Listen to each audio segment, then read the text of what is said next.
Innal hamdalillah nahmaduhu wa nasta'inuhu wa nastaghfiruh wa na'udzu billahi min shururi anfusina wa min sayyiati a'malina may yahdihillahu fala mudilla lahu wa may yudlil fala hadiyalah wa asyhadu an la ilaha illallah wahdahu la syarika lah wa asyhadu anna Muhammadan abduhu wa rasuluh. Allahumma shalli ala nabiyyina Muhammad wa ala alihi wa man tabi'ahum bi ihsan ila yaumiddin. Allahumma inna nas'aluka ilman nafi'a wa rizqan thayyiba wa amalan mutaqabbala. Puji syukur kita panjatkan pada Allah. Selawat dan salam semoga tercurah kepada junjungan kita Nabi besar Muhammad sallallahu alaihi wasallam. Baik ikhwan fillah wa akhwati fillah, Bapak Ibu dan para jamaah sekalian, pada kesempatan malam hari ini kita kembali mengkaji dua bahasan. Yang pertama pembahasan akidah dari pembahasan Syarh Sunnah karya Al-Imam Al-Muzani, yaitu berisi pembahasan akidah dan manhaj.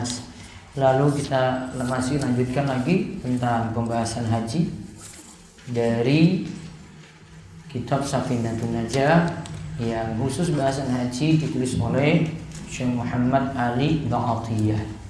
Baik, kita lihat di buletin Syarh Sunnah serial kedua, monggo dibaca. Basmalah, doa takwa dan petunjuk. Basmalah, doa takwa dan petunjuk. Baik, baca artinya langsung. Dengan nama Allah yang Maha Pengasih lagi Maha Penyayang. Semoga Allah menjaga kita dengan takwa dan memberikan taufik kepada kita untuk berjalan sesuai petunjuk. Baik, ini muqaddimah sebagiannya dari niat, sebagiannya baru awal-awal dari apa yang dikatakan oleh Imam Al-Muzani. Beliau katakan Bismillahirrahmanirrahim, diawali dengan Bismillah. Lalu Asmanallahu wa iyyakum bittaqwa wa wafaqana wa iyyakum li muwafaqatil huda. Dengan nama Allah yang Maha Pengasih lagi Maha Penyayang, semoga Allah menjaga kita dengan takwa dan memberikan taufik kepada kita untuk berjalan sesuai petunjuk. Memberi taufik kepada kita untuk berjalan sesuai petunjuk. Baik, di sini ada beberapa kandungan, ada pembahasan basmalah, lalu doa dari Imam Al-Muzani. Ya, beliau doakan supaya kita mendapatkan ketakwaan dan supaya kita diberikan taufik. Supaya kita mendapatkan ketakwaan dan diberikan taufik. Masih ada buletin apa sudah habis? Ada yang belum dapat? Sudah habis barangkali. Kopiannya kurang. Ini nanti nyusul ya. Nah, sekarang kita bahas tentang basmalah terlebih dahulu. Alasan memulai dengan basmalah. Alasan memulai dengan basmalah. Al-Muzani rahimahullah memulai tulisannya dengan bacaan basmalah. Bismillahirrahmanirrahim. Para penulis biasa memulai tulisannya dengan bacaan ini karena beberapa alasan. Pertama, mengikuti kitabullah dan kebiasaan para nabi alaihi wassalam. Kedua, mengikuti ulama sebelumnya dan kebiasaan para salaf dalam menulis buku atau kitab biasa memulai dengan basmalah. Yang ketiga, untuk tabarruk atau mengambil berkah dengan menyebut nama Allah. Taib. Yang pertama, kenapa di sini dimulai dengan basmalah? Ingat, kalau kita singkat, basmalah itu bacaan Bismillahirrahmanirrahim. Adapun kalau bacaannya cuma Bismillah saja namanya tasmiyah. Nanti ada penjelasannya. Jadi beda antara tasmiyah dengan basmalah. Kalau tasmiyah kita nyebut Bismillah. Namun kalau basmalah kita sebut Bismillahirrahmanirrahim. Nah, di sini Imam Al-Muzani, atau nama lengkapnya apa? Imam Ismail bin Yahya bin Ismail Al-Muzani, itu katakan mulai dulu Bismillahirrahmanirrahim. Ada 3 alasan. 1, untuk mencontoh kitabullah dan kebiasaan para nabi. Kalau Al-Quran jelas dimulai dengan Bismillahirrahmanirrahim. Nanti kita akan lihat penjelasannya juga, apakah tiap awal surat itu dianggap basmalah itu bagian dari surat tersebut. Juga ini kebiasaan para nabi. Seperti Nabi Sulaiman alaihissalam ketika menulis surat juga dengan Bismillahirrahmanirrahim. Seperti yang nanti akan kita singgung juga dalam surat An-Nahl. Ya, dalam surat An-Nahl nanti akan disinggung dalam tulisan An-Naml ayat 30. Ya, surat An-Naml ayat 30. Nah, kemudian yang kedua mengikuti ulama sebelumnya. Karena ulama-ulama yang sebelumnya kalau nulis kitab mereka juga mulai dengan Bismillahirrahmanirrahim. Kalau menulis kitab mereka mulai dengan Bismillahirrahmanirrahim. Kebiasaan para salaf juga demikian. Biasa memulai dengan basmalah. Lalu yang ketiga untuk tabarruk, mengambil berkah, ngalap berkah dengan menyebut nama Allah. Nah, sekarang kita lihat arti basmalah yang kemarin sudah kita singgung, ini penjelasannya. Arti basmalah, Bismillahirrahmanirrahim. Arti bismillah, dengan nama Allah aku menulis kitab ini. Arti lafaz jalala Allah, di antara nama Allah yang khusus bagi Allah, yang punya arti al-ma'luh, yaitu zat yang disembah dengan penuh kecintaan dan keagungan. Baik, bismillah artinya dengan nama Allah. Kalau untuk buku sebenarnya ada kata yang tersembunyi. Kalimat sebenarnya kalau mau diartikan, aku menulis kitab ini dengan nama Allah. Namun dengan nama Allah ini disebut duluan. Atau kita katakan bismillah aktub. Dengan nama Allah aku tulis kitab ini. Apa tujuannya nama Allah disebutkan duluan? Untuk tadi ngalap berkah. Untuk dapat berkah dengan nama Allah Subhanahu wa taala. Nah, kemudian Allah itu diantara nama Allah yang khusus bagi Allah. Makhluk nggak boleh bernama dengan nama Allah. Apa artinya di sini al-ma'luh? Apa al-ma'luh? Yang disembah dengan penuh kecintaan dan pengagungan. Terus arti ar-Rahman. Arti ar-Rahman termasuk nama Allah yang khusus baginya, yang punya arti yang maha memberikan rahmat yang luas. Ar-Rahman termasuk nama Allah yang khusus baginya. Jadi makhluk nggak boleh bernama dengan Ar-Rahman. Ini cuma nama khusus bagi Allah. Apa arti Ar-Rahman? Yang maha memberikan rahmat yang luas, yaitu bagi siapa saja, bagi yang beriman maupun yang kafir. Semua mendapatkan rahmat Allah. Yang beriman maupun yang kafir sama-sama dapat rahmat Allah. Rizki sama-sama dapat. Mau dia ibadah, mau dia tidak ibadah sama dapat. Sama-sama dapat. Mau pergi berangkat ke masjid, tidak berangkat ke masjid, sama-sama. Kalau masalah kuliah, yang satu itu nggak sholat dengan yang sholat, yo IP-nya bisa jadi sama juga. Pergi ke masjid dengan tidak pergi ke masjid tidak berpengaruh pada IP. Betul nggak? Betul. Hah? Ada yang nggak berangkat yo IP-nya kumlot malahan. Iya nggak? Iya. Ada yang nggak pernah ngaji, kenal agama pun enggak. Namun IP-nya paling bagus. Ada yang ngaji-ngaji ya IP-nya kayak gitu. Ya, enggak pengaruh. Maka ada rahmat itu Allah berikan kepada siapa saja, yang beriman maupun yang kafir. Nah, bedakan dengan Ar-Rahim. Lihat di bawahnya Ar-Rahim. Arti Ar-Rahim termasuk di antara nama Allah yang punya arti yang menyampaikan rahmat kepada siapa saja yang dikehendakinya. Jadi kalau Ar-Rahim berbeda.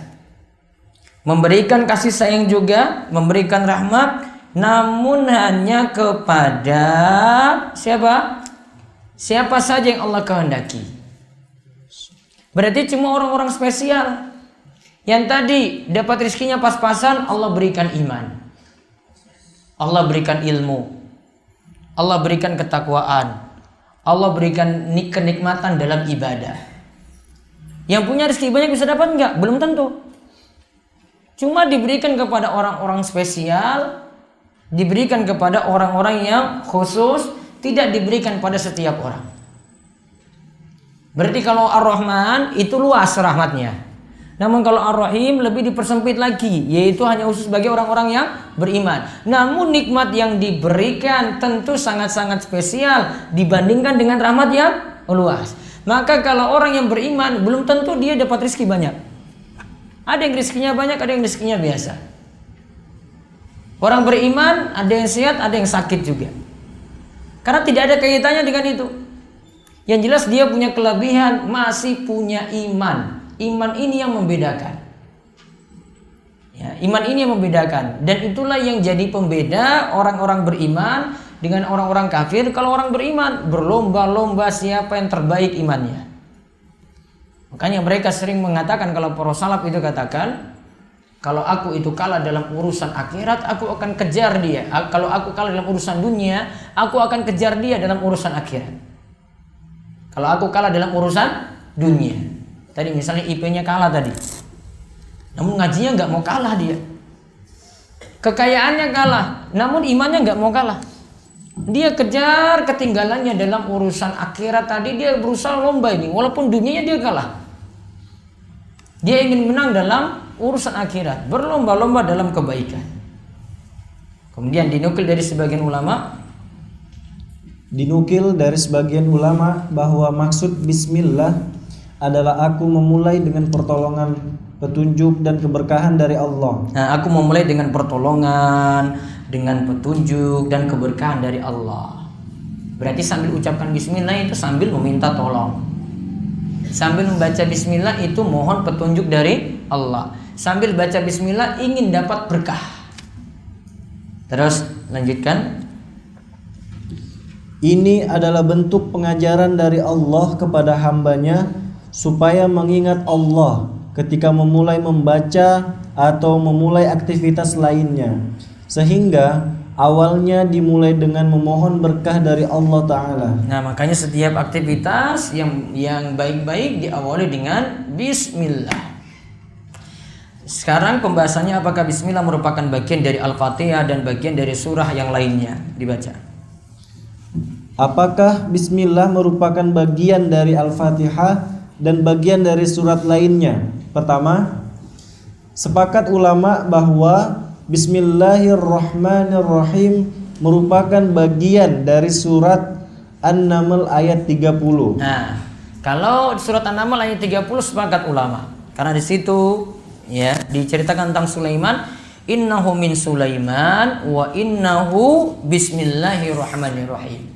Surat itu berasal dari Sulaiman dan dia memulai menulisnya dengan bismillahirrahmanirrahim. Ini bagian dari ayat, sepakat berarti. Bismillahirrahmanirrahim merupakan bagian dari ayat tadi apa? Ayat ke-30 dari surat An-Naml. Terus yang kedua. Bismillahirrahmanirrahim bukan merupakan bagian dari surat At-Taubah atau surat Al-Bara'ah. Bismillahirrahmanirrahim yang kedua bukan merupakan bagian dari surat At-Taubah. Atau nama lainnya surat Al-Bara'ah. Kenapa demikian? Di antara hikmahnya adalah supaya ya orang-orang munafik yang disebutkan dalam surat At-Taubah tadi tidak diagungkan. Artinya di dalam surat At-Taubah itu membicarakan tentang orang-orang munafik. Maka tidak perlu diawali dengan bismillahirrahmanirrahim. Nama lain dari surat At-Taubah itu surat Al-Bara'ah. Terus yang ketiga. Bismillahirrahmanirrahim merupakan bagian dari surat Al-Fatihah ataukah bukan? Para ulama memiliki dua pendapat. Ada yang menganggap sebagai bagian dari Al-Fatihah, ada yang tidak. Ya, ada yang menganggap bagian dari Al-Fatihah. Artinya bismillahirrahmanirrahim nanti masuk hitungan ayat pertama berarti. Ada yang mau tidak memasukkan bismillahirrahmanirrahim. Apa di antara alasannya kok tidak dimaksudkan? Di antara alasannya karena setelah bismillahirrahmanirrahim, alhamdulillahirabbil alamin, arrahmanirrahim, diulang lagi ar-Rahman ar-Rahim. Mereka beralasan seperti itu. Juga ketika Nabi SAW membagi surat Al-Fatihah, Al-Fatihah sepakat 7 ayat, namun beliau bagi mulai dari Alhamdulillahirabbil alamin. Beliau tidak membagi dari Bismillahirrahmanirrahim. Juga ketika Nabi SAW melaksanakan sholat, para sahabat sebut beliau membaca mulai dari Alhamdulillahirabbil alamin. Sehingga kesimpulan sebagian ulama, Bismillahirrahmanirrahim bukan bagian dari Al-Fatihah. Namun ada yang menganggap itu bagian dari Al-Fatihah. Terus yang keempat, Bismillahirrahmanirrahim merupakan bagian dari surat lainnya dalam Al-Quran. Juga ada dua pendapat. Ada yang menganggap ia merupakan bagian dari surat lainnya, seperti ketika turun surat Al-Kautsar dimulai dengan Bismillahirrahmanirrahim. Namun ada yang menganggapnya bukan bagian dari surat apapun. Dalil pendapat kedua ini adalah karena surat Al-Alaq ayat 1-5 ketika turun tidak diawali dengan Bismillahirrahmanirrahim. Baik. Adapun untuk surat lain, apakah Bismillahirrahmanirrahim ini bagian dari surat tersebut ataukah bukan? Para ulama beda pendapat. Ketika turun surat Al-Kautsar, inna a'tainakal kautsar, itu wahyunya dimulai dengan Bismillahirrahmanirrahim, inna a'tainakal kautsar fasholli lirabbika wanhar inna syani'aka wal abtar. Dimulai dengan apa? Bismillah. Namun ketika wahyu pertama turun, wahyu pertama surat apa? Al-Alaq. Iqra bismi rabbikal ladzi khalaq, khalaqal insana min 'alaq. Iqra wa rabbukal akram, alladzi 'allama bil qalam, 'allamal insana ma lam ya'lam. Di situ tidak ada cerita dimulai dengan Bismillahirrahmanirrahim. Maka ada dua pendapat dalam masalah ini. Yang jelas, mau dia bagian dari Al-Fatihah ataukah bukan? Apakah dijaharkan ketika membaca? Maka lihat praktek Nabi SAW. Kalau menganggap praktek Nabi SAW itu beliau tidak keraskan, oh berarti kita tidak keraskan. Maka lihat dari praktek Nabi. Begitu juga untuk baca surat-surat lainnya. Seperti itu. Jadi ada beda pendapat dalam masalah ini. Terus di sini saya tambahkan lagi, kapan dianjurkan membaca Bismillah. Ini baru sebagian saja. Saya sebutkan ada 5 keadaan. Sebenarnya kalau dihimpun itu disebutkan oleh Syekh Mustafa Al-Adawi itu sekitar 15 keadaan. Nah, sekarang kita lihat yang 5-nya saja dulu. Pertama, kapan dianjurkan membaca Bismillah? Pertama, ketika mau memulai makan. nah ketika kita mau mulai makan, baca apa? Bismillah. Kita sebut dengan tasmiyah tanpa Ar-Rahman Ar-Rahim. Terus dari Hudzaifah ia berkata, jika kami bersama Rasulullah SAW menghadiri jamuan makanan, maka tidak ada seorang pun di antara kami yang meletakkan tangannya hingga Rasulullah SAW memulainya. Dan kami pernah bersama beliau menghadiri jamuan makan. Lalu seorang Arab Badui datang yang seolah-olah ia terdorong. Lalu ia meletakkan tangannya pada makanan. Namun Rasulullah SAW memegang tangannya. Kemudian seorang budak wanita datang, sepertinya ia terdorong hendak meletakkan tangannya pada makanan. Namun beliau memegang tangannya dan berkata, sungguh setan menghalalkan makanan yang tidak disebutkan nama Allah padanya. Setan datang bersama orang Badui ini. Dengannya setan ingin menghalalkan makanan tersebut. Maka aku pegang tangannya. Dan setan tersebut juga datang bersama budak wanita itu. Dengannya ia ingin menghalalkan makanan tersebut. Maka aku pegang tangannya. Demi zat yang jiwaku ada di tangannya, sesungguhnya tangan setan tersebut ada di tanganku bersama tangan mereka berdua. Baik. Maka ketika tidak dibacakan Bismillah, setan ikut makan di situ. Ketika itu Nabi SAW pegang tangannya setan. Bentuknya bagaimana? Warnanya apa? Kukunya panjang atau tidak? Wallahu a'lam.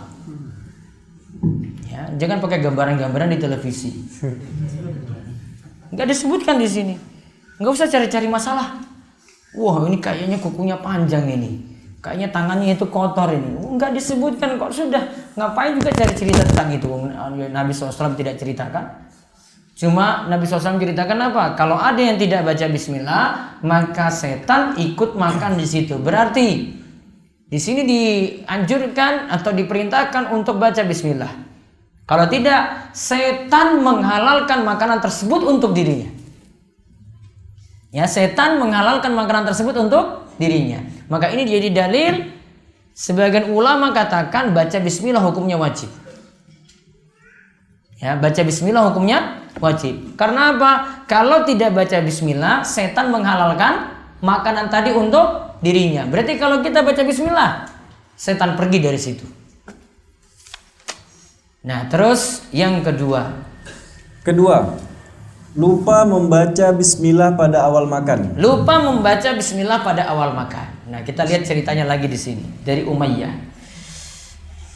Dari Umayyah bin Mihsan, seorang sahabat Nabi Shallallahu Alaihi Wasallam, ia berkata, Rasulullah Shallallahu Alaihi Wasallam pernah duduk dan saat itu ada seorang yang makan tanpa membaca bismillah hingga makanannya tersisa satu suapan. Ketika ia mengangkat suapan tersebut ke mulutnya, ia mengucapkan bismillah awalahu wa akhirahu. Nah, coba saya ceritakan dulu. Tadi itu makanannya dia makan terus sampai sisa satu suapan. Berarti sudah makan banyak apa belum? Sudah apa belum? Sudah. Lalu mau sisa satu suapan, dia baca bismillah awalahu wa akhirahu. Tinggal satu suapan saja. Ya, terus dengan nama Allah. Dengan nama Allah pada awal dan akhirnya. Nabi Shallallahu Alaihi Wasallam pun tertawa. Kenapa tertawa? Hah? Sudah mau habis baru dia ucap tadi, coba. Ya, sudah mau habis ini kan? Sisa berapa banyak? Satu suapan. Baru dia baca bismillahi awwalahu wa akhirahu. Yang Nabi jelas tertawa. Ini kok masih ingat ya baca bismillah ya? Padahal sudah mau habis. Nah, terus dan beliau bersabda, mazalas syaitanu ya'kulu ma'a falamma dzakara rasmallah azza wa jalla istaqa'a ma fi batni. Setan terus makan bersamanya hingga ketika ia menyebut nama Allah, bismillah, setan memuntahkan apa yang ada di perutnya. Baik. Jadi dari awal sampai akhir setan makan bareng dia. Terus ketika di akhir-akhir sisa satu suapan dia baca apa? Bismillah awalahu wa akhirahu. Apa yang terjadi? Yang tadi dari awal sampai akhir dimuntahkan setan semuanya. Berarti kalau dia tidak baca bismillah awalahu wa akhirahu, ya sudah makanannya jadi milik setan. Namun ketika dia baca bismillah awalahu wa akhirahu, makanannya semua dimuntahkan oleh setan. Berarti di sini dapat ambil pelajaran. Kalau lupa baca bismillah di awal, bacalah bismillahi awalahu wa akhirahu. Ya, baca seperti itu. Dengan nama Allah pada awal dan akhir. Itu bagi orang yang baca lupa bismillah di awal. Walaupun cuma tinggal satu suapan. Mungkin enggak? Mungkin enggak? Wah, ini ada ceritanya kok. Kalau di zaman dulu itu bisa, apalagi zaman sekarang. Ya, makan sambil lihat HP misalnya, kan lupa biasanya kan? Ya, oh ini lihat ini bagus sekali nih, oh ini story-nya nih, makan gitu saja. Ya, lupa baca bismillah. Baru dia lihat tinggal satu suapan, langsung dia baca bismillahirrahmanirrahim. Awalnya dia makan bersama setan, namun setelah itu setan memuntahkannya. Terus sekarang yang ketiga, ketika menyembelih kurban. Nah, atau menyembelih hewan secara umum, yaitu ketika hewannya itu butuh disembelih. Ya, dalil hal ini diantaranya dari Aisyah radhiyallahu anha, ada suatu kaum yang berkata, wahai Rasulullah, ada suatu kaum membawa daging kepada kami dan kami tidak tahu apakah daging tersebut saat disembelih dibacakan bismillah ataukah tidak. Rasulullah SAW lantas menjawab, samullaha alaihi wa kuluhu. Ucapkanlah bismillah lalu makanlah. Taib. Samullah alaihi wa kuluh. Bacalah bismillah kemudian makanlah. Hadis ini diriwayatkan oleh Imam Bukhari. Ini mengajarkan pada kita yang pertama tadi, saat menyembelih termasuk juga kurban, bacalah bismillah. Dan Nabi SAW ketika menyembelih kurban juga demikian. Beliau baca bismillah. Kalau kurban berarti tambah Allahu Akbar. Lalu tambahkan lagi yang ketiga doa. Allahumma taqabbal min siapa? Kalau Nabi SAW ketika itu dia baca Allahumma taqabbal min Muhammad wa ummati Muhammad. Ya Allah terimalah kurbannya Muhammad dan juga umat Muhammad. Kemudian khusus bagi beliau mengatasnamakan umat Muhammad. Kalau kita enggak, kita bisa mengatasnamakan keluarga kita saja. Baca bismillah dulu, kemudian Allahu Akbar kalau kurban ya. Kemudian dilanjutkan dengan Allahumma taqabbal min siapa. Nah, di sini jadi dalil juga wajibnya bismillah. Wajibnya bismillah ketika menyembelih. Apa dalil wajibnya tadi? Sampai-sampai para sahabat bertanya kepada Rasulullah SAW, ini daging boleh nggak kami makan? Padahal kami tidak tahu itu dibacakan bismillah atau tidak ketika menyembelih. Berarti para sahabat sudah tahu kalau menyembelih bacalah bismillah. Namun bagaimana menyikapi dagingnya? Nah, ini sikapnya berbeda. Kalau ini di tengah-tengah kaum muslimin kita dapati dagingnya, maka disikapi husnuzon pada orang. Maka nggak boleh ketika itu dia tolak begitu saja sampai terbukti kalau dagingnya bermasalah. Karena dia hidup di lingkungan muslim, maka Nabi SAW suruh, sudahlah samullah alaihi wa kuluh. Bacalah bismillah, ucapkanlah bismillah, sebutlah nama Allah, baru makan itu. Berarti artinya apa? Di sini masih dibolehkan. Sama seperti jenengan itu kalau makan di warung-warung. Ya, di warung-warung makan mau di Karangbendo sini atau di Pogung sana. Ya, enggak usah susahkan diri. Masuk ke warung dulu, wah ini kok enggak jelas ya ditulis ini baca bismillah atau enggak ya dagingnya ini ya. Kok enggak ada ditulis di meja makannya atau di etalasenya situ ini sudah pakai bismillah. Tambah lagi nggak ada label halal MUI, serba salah di situ. Ada warung sini pakai label halal ada? Dekat-dekat sini saja nggak ada sini. Susah kan kalian makan kan? Kalian tetap makan nggak? Sikat aja kan? Sikat juga. Berarti nggak main mikir, gue harus lapar gue. Ya gimana cara nyikapinya? Itu kalian nyikapinya. Sudah, kalau tahu di tengah kaum muslimin, apalagi jenengan masuk di warung itu, wah ini kok pemilik warungnya ini masya Allah ini rajin ibadah. Lihat aja istrinya itu pakai jilbab. Ya, sudah masuk situ makan baca bismillah. Maka sikapnya tadi husnuzon dan keraguan-raguan itu jadi hilang tadi dengan membaca bismillah. Sikapi seperti itu kalau makan di lingkungan muslim. Beda kalau antum itu ada di Bali sana, wah ini serba salah ini. Ada di daerah non muslim sana, serba salah. Mau makan apa sikapnya seperti ini, wah malah lebih hati-hati. Saya mungkin hindari makan daging sajalah, saya makan tempe sajalah. Halal nggak tempe pakai bismillah nggak? Nggak kan? Maksudnya ketika mau dipotong ini kan nggak perlu. Atau apa kalau daging berarti? Ikan boleh? Boleh? Ya sudah, pakai ikan laut atau lele sajalah sudah. Cukup seperti itu. Karena nggak dipersyaratkan untuk disembelih di situ. Ya, lele perlu pakai syarat penyembelihan? Perlu? Ada penyembelihan halus untuk lele? Saya misalnya dapat lele tadi hidup terus saya patahkan gini, dosa nggak? Hah? Atau ada cara penyembelihan syar'inya? Kan pernah lihat di Facebook kan? Pernah kan? Orang-orang kurang kerjaan itu cuma cari like aja. Itu orang kurang kerjaan itu cuma cari like aja itu. Ini cara penyembelihan lele, ya Allah, mas ini orang ngaji, makanya orang paham. Nggak ngaji itu kayak gitu itu. Susahkan orang coba. Dipatahkan saja halal coba. Iya kan? Kan dua bangkai yang dihalalkan apa? Ikan dan belalang ikan. Ikan yang ada di air tawar maupun air laut halal semua, sudah selesai. Kok susah-susahkan coba? Ini cara penyembelihan, wong kita aja patakannya sudah halal kok. Ini harus disembelih halus kayak gini, ya Allah, kurang kerjaan, kurang jalan. Zaman sekarang itu kayak gitu tuh, nggak ditemukan di zamannya Imam Ahmad, Imam Bukhari itu nggak pernah kayak gitu. Ya, nggak ada itu Imam Ahmad, Imam Bukhari kasih tunjuk kayak gitu. Kalau ada ceritanya sudah ada sampai sekarang itu untuk menyembelih ikan juga. Masa dari dulu sampai sekarang terlewati itu Imam Bukhari lupa coba.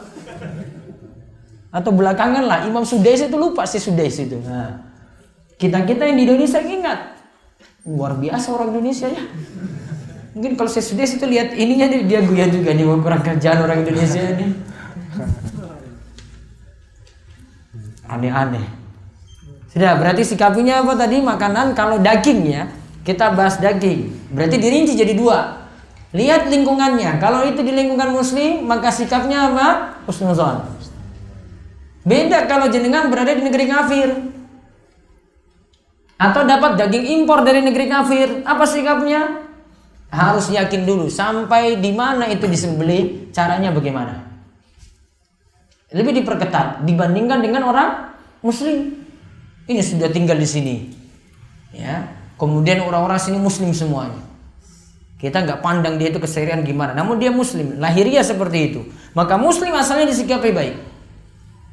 Maka bacalah bismillah ketika makan. Sudah, hilang keraguan-raguan yang ada. Terutama nih kalau makan apa? Daging. Terus yang keempat, ketika memasuki rumah. Keempat, ketika memasuki rumah. Dari Jabir bin Abdullah radhiyallahu anhu, ia pernah mendengar Nabi sallallahu alaihi wasallam bersabda, "Idza dakhala rajulun baitah fadzakarallahu 'inda dukhulihi wa 'inda ta'amihi qala asy-syaitan la mabita lakum wa la 'asya wa idza dakhala falam yadhkurillah 'inda dukhulihi qala asy-syaitan adraktumul mabit wa idza lam yadhkurillah 'inda ta'amihi qala adraktumul mabita wal 'asya." Jika seorang memasuki rumahnya, lantas ia menyebut nama Allah saat memasukinya, begitu pula saat ia makan, maka setan pun berkata pada teman-temannya, "Kalian tidak ada tempat untuk bermalam dan tidak ada jatah makan." Ketika ia memasuki rumahnya tanpa menyebut nama Allah ketika memasukinya, setan pun mengatakan pada teman-temannya, "Saat ini kalian mendapatkan tempat untuk bermalam." Ketika ia lupa menyebut nama Allah saat makan, maka setan pun berkata, "Kalian mendapat tempat bermalam dan jatah makan malam." Baik. Berarti kalau ketika masuk rumah, minimal baca bismillah atau ucapkan salam. Bisa pilih ya. Yang penting nyebut nama Allah. Assalamualaikum, itu kan juga nyebut nama Allah. Atau baca bismillah. Masuk rumah. Faedahnya apa? Kalau baca bismillah, setan nggak ikut masuk bermalam di situ. Begitu juga kalau makan, kalau baca bismillah, setan nggak ikut makan di situ. Setan dikatakan nggak dapat jatah makan malam. Wala asya, nggak dapat jatah makan malam. Namun kalau tidak baca bismillah, tidak nyebut nama Allah ketika masuk rumah, maka setan ikut bermalam di situ. Berarti dia tidur bareng setan. Kalau tidak baca bismillah juga, berarti dia membuat setan makan bersamanya pula. Nah, ini keutamaan baca bismillah dan bahayanya tidak baca bismillah. Terus yang kelima, ketika menulis tulisan. Ini kaitannya dengan pembahasan kita. Kelima, ketika menulis tulisan. Contohnya adalah surat yang dikirim oleh Rasulullah sallallahu alaihi wasallam kepada Hirakla. Nah, nama lainnya Heraklius. Heraklius. Kita sebut dengan Heraklius. Ya, bisa Herakla, ini bahasa Arabnya, yang bahasa kita sebut biasanya Heraklius. Terus pembesar Romawi. Pembesar Romawi sebagai berikut. Bismillahirrahmanirrahim. dari Muhammad Rasulullah kepada Heraklius, pembesar Romawi. Semoga keselamatan untuk orang-orang yang mengikuti petunjuk. Amma ba'du. Sesungguhnya aku mengajakmu dengan ajakan Islam. Masuk Islamlah, niscaya engkau selamat. Allah akan memberikan pahala 2 kali kepadamu. Jika engkau berpaling, engkau juga akan menanggung dosa al-Arisyiyin, rakyat jelata yang mengikutimu. Wahai ahli kitab, marilah kita bersatu pada kalimat yang sama di antara kita, yaitu agar kita tidak menyembah kecuali hanya kepada Allah saja, dan kita tidak menyekutukannya dengan suatu apapun. Dan janganlah kita menjadikan di antara kita sebagai Tuhan selain Allah. Jika kalian berpaling, ucapkanlah, persaksikanlah bahwa kami adalah kaum muslimin. Baik. Ketika menulis surat kepada Heraklius, Nabi SAW memulai dengan apa? Bismillahirrahmanirrahim. Baru beliau masuk pada isi surat untuk mendakwahi Heraklius ketika itu. Di sini diantaranya dia katakan, kalau engkau itu masuk Islam, maka engkau akan mendapatkan Allah akan memberikan pahala 2 kali kepadamu. Ini kaitannya dengan dalil firman Allah surat Al-Hadid ayat 28. Ya ayyuhalladzina amanu taqullaha wa aminu bi rasulih yu'tikum kiflaini min rahmati wa yaj'al lakum nuran tamshuna bihi wa yaghfir lakum wallahu ghafurur rahim. Wahai orang yang beriman, bertakwalah kepada Allah dan berimanlah kepada Rasulnya, maka akan diberikan kepadamu 2 cahaya dari rahmat Allah. Maksudnya 2 cahaya, ini cerita tentang Heraklius. Kalau dia masuk Islam, dia akan dapat 2 cahaya, karena dia nanti beriman kepada Nabi sebelumnya, beriman kepada Nabi Muhammad SAW juga. Dapat 2 cahaya berarti. Karena tidak cukup dia beriman kepada Nabi sebelumnya saja, harus juga beriman kepada Nabi Muhammad SAW. Konsekuensi beriman kepada Nabi Muhammad berarti harus ikuti beliau. Ya, kalau beriman kepada Nabi sebelumnya, harus beriman kepada Nabi Muhammad SAW. Berimannya gimana? Ikuti Nabi SAW untuk beragama. Nah, lalu terakhir Imam Al-Muzani mendoakan takwa dan berada di atas petunjuk. Imam Al-Muzani mendoakan takwa dan berada di atas petunjuk. Doa beliau di awal adalah, semoga Allah menjaga kita dengan takwa dan memberikan taufik kepada kita untuk berjalan sesuai petunjuk. Kandungan doa beliau ini sama dengan doa yang Nabi SAW ajarkan berikut ini. Dari Ibnu Mas'ud radhiyallahu anhu, beliau berkata, Nabi SAW membaca doa, Allahumma inni as'alukal huda wat tuqa wal afaf wal ghina wal ghina. Ya Allah, langsung. Ya Allah, aku meminta kepadamu petunjuk, ketakwaan, menjauhkan diri dari yang haram, dan hati yang selalu merasa cukup. Baik, Imam Nawawi rahimahullah mengatakan, Imam Nawawi rahimahullah mengatakan, afaf dan iffa bermakna menjauhkan dan menahan diri dari hal yang tidak diperbolehkan. Sedangkan al-ghina adalah hati yang selalu merasa cukup dan tidak butuh pada apa yang ada di sisi manusia. Azan dulu. Baik, tadi terakhir doa Allahumma inni as'alukal huda wat tuqa wal afaf wal ghina. Tadi kan Imam Al-Muzani doakan Assalamualaikum wa iyyakum. Ya, semoga Allah menjaga kita. Assalamualaikum wa iyyakum bittaqwa, agar terus diberikan ketakwaan. Wa wafaqana, dan diberikan taufik kepada kita. Limuwafaqatil huda, supaya bisa mencocoki kebenaran. Nah, doa ini bersama dengan doa Nabi meminta 4 hal. Allahumma inni as'alukal huda, petunjuk, wa tuqa, ketakwaan, wal afaf, supaya menjaga diri dari yang haram, kemudian wal ghina, supaya diberikan kecukupan. Tentang pengertian takwa dan pengertian petunjuk tadi, insyaallah kita akan bahas pada pertemuan berikutnya.